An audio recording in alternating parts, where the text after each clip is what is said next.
आइए सुनिए, देखिए, समझिए सनातन सत्य। जैसी दृष्टि वैसी सृष्टि, दृष्टि विज्ञान। कुदरत, कुदरती रचना एवं कुदरत के कानून से शाश्वत सुख की प्राप्ति। जोधपुर के परम पूज्य महात्मा उपासक प्रोफेसर डॉक्टर सोहन राज तातेड़ के निर्देशन में सनातन सत्य। जैसी दृष्टि वैसी सृष्टि, दृष्टि विज्ञान।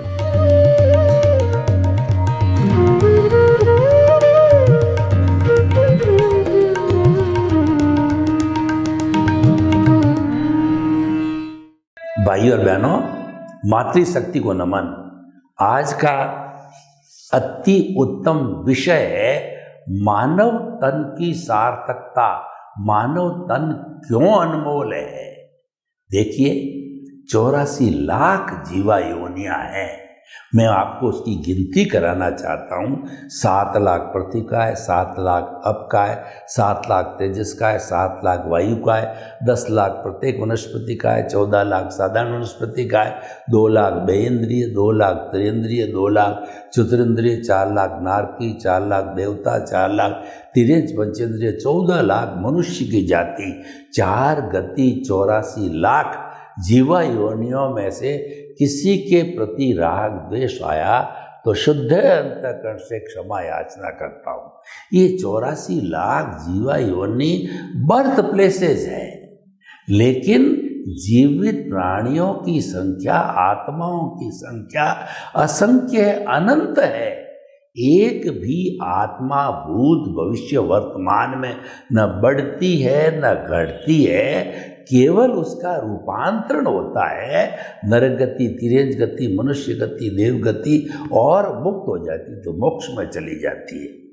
और अगर हम जड़ की बात करें तो जड़ का जो सूक्ष्मतम रूप है वह परमाणु है, जिसको भगवान महावीर ने कहा ये नॉन डेस्ट्रक्टिबल है, नॉन डिविजिबल है।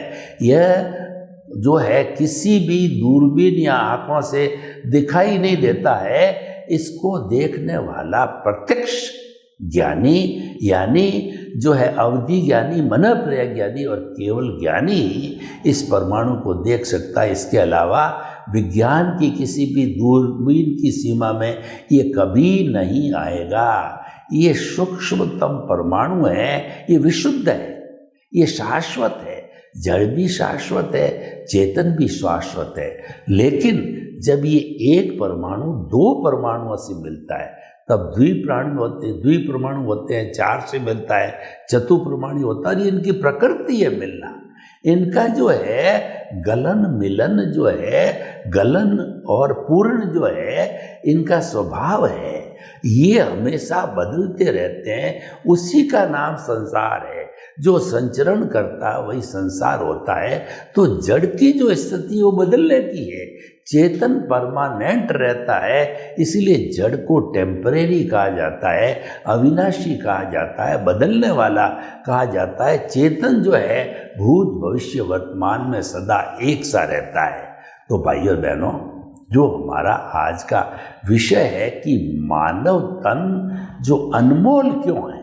देखिए, दूसरे जितने भी प्राणी हैं, एक इंद्रिय, द्वेंद्रिय, त्रिइंद्रिय, चतुरेंद्रिय, पंचेंद्रिय, मनुष्य के अलावा, या नरक गति, तिर्यंच गति, मनुष्य गति, देव गति है, वो सभी जो है, जितना मनुष्य जीवन में कर्मों को काटा जा सकता है उतना किसी भी जीवन में कर्म कटते नहीं, आत्मा हल्की होती नहीं, अज्ञान का नाश होता नहीं है, जितना कि मनुष्य योनि में होता है। इसका दूसरा पक्ष देखिए, मनुष्य एक ऐसा व्यक्ति है जो कुकर्म करके 7वीं नारकी तक भी जा सकता है। दूसरा प्राणी 7वीं नारकी में नहीं जाता है मनुष्य के अलावा। देखिए, दोनों पक्ष होंगे, अपर साइड और बॉटम साइड। तो ये सदुपयोग दुरुपयोग की बात है। आप सदुपयोग करते हो तो मुक्ति को जा सकते हो, दुरुपयोग करोगे तो सातवीं नारकी तक भी जा सकते हो। तो ये अपर और लोअर लिमिट्स है, ये मनुष्य पर ही एप्लीकेबल होती है। इसीलिए मानव तन जो है अनमोल है, और मनुष्य एक ऐसा प्राणी है जो मुक्ति का जा सकता है। मनुष्य एक ऐसा प्राणी है जो कि सद्पुरुषार्थ करे, सनातन सत्य का कार्य करे, तो वह जो है शाश्वत सुख को प्राप्त कर सकता है। उसके पास पट्टा है, पट्टा मोक्ष में जाने का, शाश्वत सुख को प्राप्त करने वाला केवल मानव तन के पास है। इसीलिए ये अनमोल है, ये विशिष्ट है, और जो है इससे बढ़ के कोई तन नहीं होता है। और अगर हम इस शरीर की बात करें तो ये शरीर है वो व्याधि मंदिरम। मनुष्य के शरीर में कई तरह की व्याधियाँ आती। बेचारे पशु और पक्षियों को देखिए, वो तो पृथ्वी, जल, अग्नि, वायु और आकाश, इनका उपयोग करके जो फंडामेंटल जो है 5 कंपोनेंट है, जिससे हम जन्मते हैं और जिससे हमारा पालन पोषण होता है, मन वचन काया की सारी क्रिया होती है, वो उनका प्राकृतिक साधनों का 5 इन साधनों का उपयोग करके स्वस्थ हो जाते हैं। लेकिन मानव तन व्याधि मंदिर, इसके व्याधि से ये भरा हुआ है। और मानव तन के लिए कहा जाता है, इतने इतने मेडिकल साइंस ने जो प्रोग्रेस की है, तो इतने इतने उपचार निकले, तो बीमारियां भी कहती है कि आप डालो तो हम फात है, यानी हम और तेज रफ्तार से बढ़ रहे हैं, बीमारियां तेज रफ्तार से बढ़ रही है। उतने अनुसंधान, उतनी टेस्टिंग, उतने इन्वेस्टिगेशन नहीं हो पा रहे हैं। नई नई बीमारियां आ रही है, कोरोना आ गया जैसे, ऐसी बहुत सी महामारियां नई नई आती रहती है, जिसका किसी को पता ही नहीं है। कोरोना जब आया था तो डॉक्टरों को क्या, मरीज को क्या पता ही नहीं है ये बीमारी क्यों आई, इसका उपचार क्या है। फिर धीरे धीरे धीरे गहराई में जाते जाते उपचार हुआ। तो भाइयों और बहनों, हम क्या कहना चाहते हैं, मानव तन अनमोल क्यों है? इस कारण ये अनमोल है। और इसकी अनमोलता को और जानना चाहते हो तो वैदिक परंपरा कहती है कि 8 जन्मों तक लगातार सुकृत करते रहो, कोई कुकृत नहीं करते हो, तो आपको 9वां भाव मनुष्य का मिलता है। इसमें आपने कोई बदमाशी कर दी, कोई चूक हो गई, तो जो है 99 भाव के बाद में मनुष्य भाव मिलेगा। उसमें कोई गड़बड़ हो गई तो 999 भाव के बाद में मनुष्य जन्म मिलेगा, वरना आप जो है वो नरक गति, तिर्यज गति और देव गति में घूमते रहोगे अपने अपने कर्मों के अनुरूप। भाई और बहनों, तो इसीलिए हम बताना चाहते हैं कि इस तन का उपयोग करो। हमने इतनी बहुमूल्य चीज़, पारसमणि कहिए, चिंतामणि कहिए, काम चिंतामणि रत्न कहिए, काम धेनु कहिए, नंदनवन कहिए, वैतरणी नदी कहिए, हमने प्राप्त तो कर ली, लेकिन हम इसका सदुपयोग करें। वास्तव के अंदर क्या होता है कि मानवों की संख्या आज भारत में देखो कि 1.5 अरब हो रही है। विश्व की संख्या 7.8 अरब की है, जहाँ पे जीवन है, जिसको हम पृथ्वी कहते हैं। इसके बाहर जीवन नहीं है तो वह मानव रह ही नहीं सकता। तो हम पृथ्वी की संख्या 7.8 अरब की बात करें, उसमें से 1 या 2% होते हैं जो इसकी तन की अनमोलता को स्वीकार करते हैं। भगवान महावीर ने बताया कि 4 बातें मानव जीवन में अति दुर्लभ है। पहली बात है कि मानव तन का प्राप्त होना, जो आज का हमारा विषय है कि मानव तन अनमोल है। दूसरा ये है कि मानव तो हो गए, लेकिन ईश्वर की वाणी सुनने का मौका मिलना, सत्संग का मौका मिलना। तीसरा ये है, ईश्वर की वाणी सुन तो ली पर उसमें श्रद्धा का होना। और चौथी बात है, भगवान की मानव तन भी पाया, भगवान की वाणी सुनने का भी अवसर मिला और उसमें विश्वास भी हो गया, श्रद्धा भी हो गई, लेकिन जो है उसको आचरण में डालना। जब तक कोई चीज़ आचरण में नहीं डलती है वह उपयोगी नहीं होती है, वो गले तक ही रह जाती है। मैं आपको एक उदाहरण दूं कि आपके जो है घुटने में जबरदस्त दर्द हो रहा है, असहनीय पीड़ा हो रही है, डॉक्टर ने आपको पेन किलर की गोली दी और वो आप अपने हाथ में लिए बैठे हो, आपने मुंह में नहीं डाला और पानी से, दूध से, चाय से जिसके साथ पीना चाहते हो आपने पिया नहीं, मात्रा हाथ में लेकर के बैठे हो, तो क्या आपका पेन ठीक हो सकता? नहीं ठीक हो सकता। ठीक उसी तरह से 3 बातों का तो पालन कर लिया, मानव तन प्राप्त हो गया, ईश्वर की वाणी सुनने का अवसर मिल गया, ईश्वर की वाणी में श्रद्धा हो गई, लेकिन उसको जीवन में नहीं उतारा, सब बेकार है।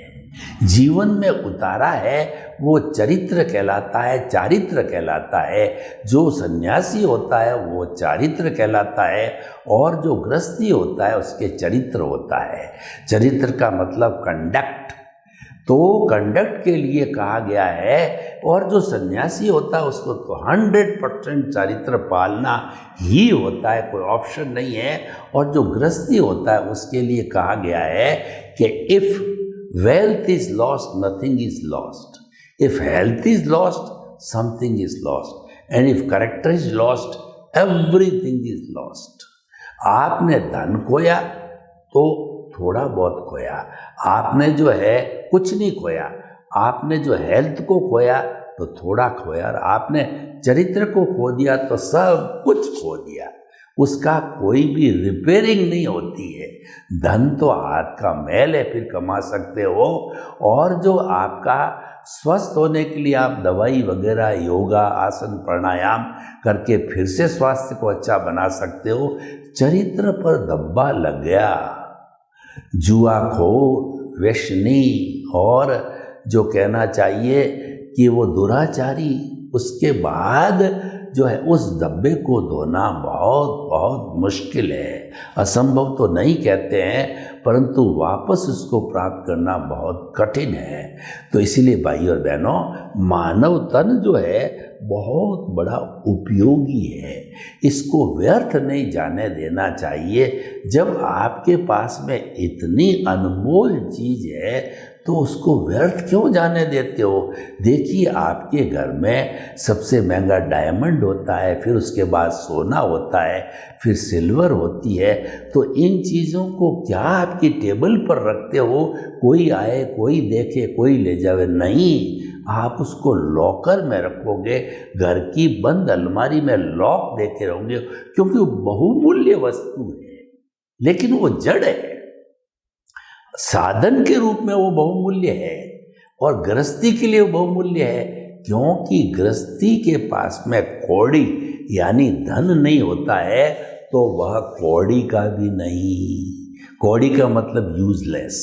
और कोई भी सन्यासी, उसके पास में कौड़ी यानी कंचन कामिनी होती है, तो वह भी कौड़ी का नहीं। He is a useless fellow. दोनों यूजलेस होते हैं, दोनों की भूमिका अलग अलग है, स्टेटस अलग है। गृहस्थ जीवन को तपोवन कहा गया, सन्यासी जीवन से भी बड़ा बताया। हमारे जो पुराने जमाने के अंदर जो 100 वर्ष की अवस्था होती थी, उसको 4 भागों में बांटा गया। हमारे ऋषि मुनियों ने 50 वर्ष की, 25 वर्ष की उम्र है, वह ब्रह्मचर्य आश्रम होता था, वह अपने गुरु के पास में जाके गुरुकुल आश्रम के अंदर वो विद्या ग्रहण करता था। आपने स्कूलों के अंदर देखा होगा कि जो है ज्ञान के लिए प्रवेश, और दूसरे जो है वो ब्लॉक के ऊपर लिखा हुआ होता सेवा के लिए प्रस्थान। यानी 25 वर्ष तक गुरुकुल आश्रम में आपको पारंगत करता था, आपको मानवीय गुण भी देता था, यानी जो आपकी मानवता के लिए, इंसानियत के लिए जो चीज़ें चाहिए, विनय भाव है, सहनशीलता है, त्याग है, सम और शम की नीति। सम का अर्थ होता है कि समता भाव, यानी कि जो हमारा क्रोध, अहंकार, माया, लोभ है, उसके अंदर एक सा रहो। और सम का अर्थ होता है क्रोध आ जावे उसका शमन करो, अहंकार आवे उसका शमन करो, माया आवे उसका शमन करो, लोभ आवे उसका शमन करो। और तीसरा श्रम, कि गुरुकुल प्रणाली के अंदर बच्चे को सब काम हाथ से करना पड़ता था कि आप जो है जंगल से लकड़ी लेकर के आओ, जंगल में निपटने के लिए आओ, समय पर जल्दी उठो और शिक्षा को ग्रहण करो, ब्रह्म मुहूर्त के अंदर गुरु की सेवा करो, फिर हाथ से खाना बनाओ और गुरु की कुटिया की सफाई करो और गुरु को सब तरह की जो चित्त समाधि पहुंचाओ। सब श्रम हाथ से करना होता था। समय बदला, अब जो है हम सब काम हाथ में से नहीं करते, बहुत सी मशीनें आ गई है, बहुत सी सुविधाएं हो गई है, वो अलग बात है। तो हम आपको ये कहना चाहते हैं कि मानव तन है उसको जो है वैसे नहीं खोना चाहिए, इसका पूर्ण रूप से उपयोग करो। इसका उपयोग करने के लिए जो हमने आपको 4 आश्रम के रूप में इसका उपयोग करना मैं चाहता हूँ, तो मानव तन का 25 वर्ष की उम्र में भरपूर रूप से आप ज्ञान को कंठस्थ करो, ज्ञान को प्राप्त करो, मूल्यों को प्राप्त करो, विनय को प्राप्त करो और 26 से 50 साल की उम्र में आप रहो तो गृहस्थ जीवन एक तपोवन है। उस तपोवन के अंदर आप इस फॉर्मूले से चलो कि साईं इतना दीजिए जामे कुटुंब समाए, मैं भी भूखा नहीं रहूं और साधु न भूखा जाए।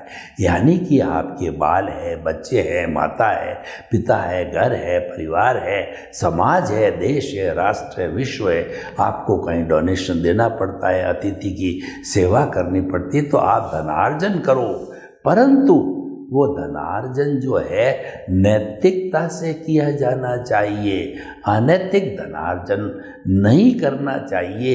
एक पीपा जी कवि हुए, उन्होंने बहुत सुंदर बात कही है, पीपा पापन कीजिए अड़गो रहीजे आप, करने जासी आप रे गुण बेटो गुण बाप। आप अनैतिक रूप से अर्जन करोगे तो यमराज जब आपको बुलाएगा तो वह आपके हैंटर आपके मारेंगे।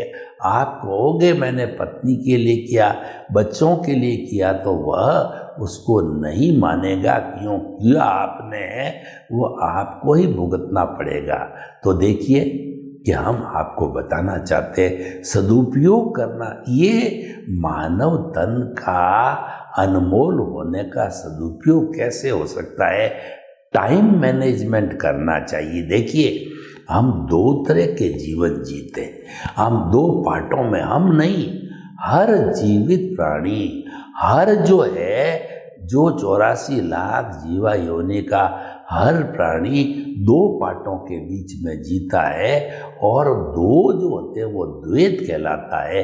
द्वैत से जब फ्री हो जाता है तब वो अद्वैत कहलाता है। वो मुक्ति की अवस्था, शाश्वत सुख की अवस्था अभी हमने प्राप्त नहीं की है। अभी हमारे पास में व्यवहार जगत है, लेकिन लक्ष्य हमारा निश्चय जगत को या शाश्वत सुख को प्राप्त करना है। तभी हम आपको प्रवचन कर रहे हैं। हमारा प्रवचन सनातन सत्य पर आधारित है, सनातन सत्य सिद्धांत पर आधारित है, जो भूत भविष्य वर्तमान में कभी नहीं बदलता है। यानी कि ऐसा सनातन सत्य है, वह आत्म तत्व है जो कभी नहीं बदलता है। और जो है हमने जो व्यवहार जगत का जो बेस लिया है वो कुदरत की रचना और कुदरत का कानून है।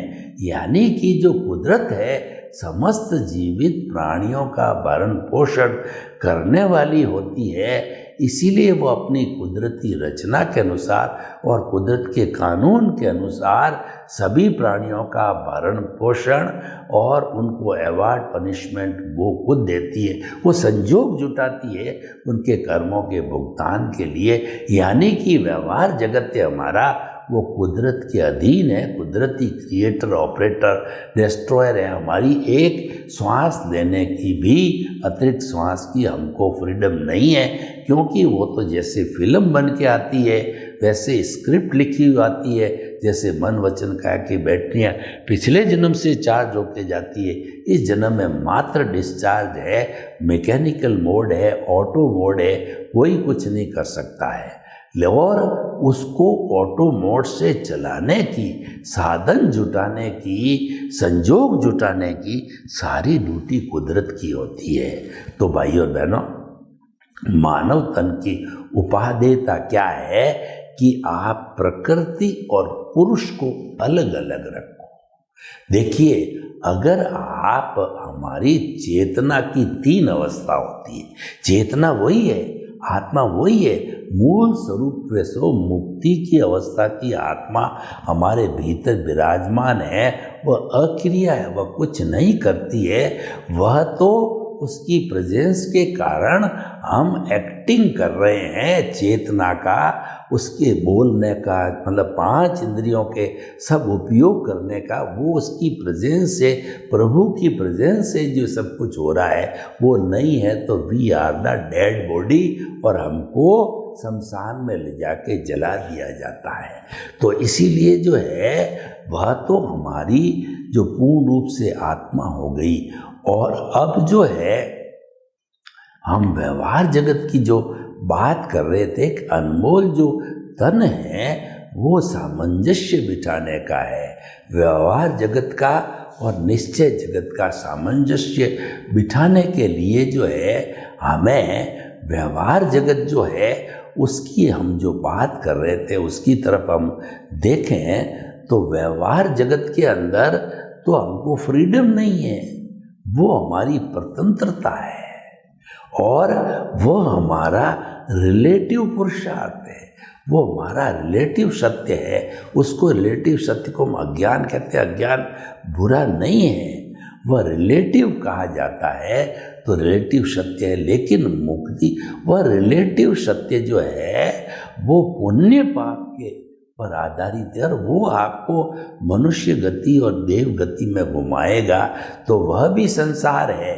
आप देखिए, एक बार आप मन वचन काया की जो कहना चाहिए कि आपने मन वचन काया कि शुभ प्रवृत्ति कारण में देव गति को प्राप्त कर दिया, तो आपको पता होना चाहिए देव गति की आयु मिनिमम 10,000 ईयर, मैक्सिमम 33 सागरोपम अनकैलकुलेटिव।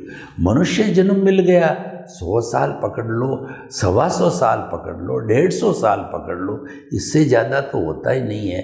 अब आप तुलना करो कि सारा जीवन कई कई जन्म है देवगति में निकल गए, तो आप का अगर नींव लग गई इस जन्म में मानव तन को प्राप्त करने की अनमोलता की उपादेयता क्या है कि आप इस जन्म में मुक्ति की नींव लगा दो। मुक्ति की नींव का अर्थ एक आप अगले भवों को आप जो है रिड्यूस कर दो। और अगर एक बार मुक्ति की नींव यानी सम्यक दर्शन मिल जाता है तो ज्ञानी पुरुष बताते हैं कि अधिकतम 15 भव में ऐसा प्राणी मुक्ति को जा सकता है, सम्यक दर्शन प्राप्त करने वाला।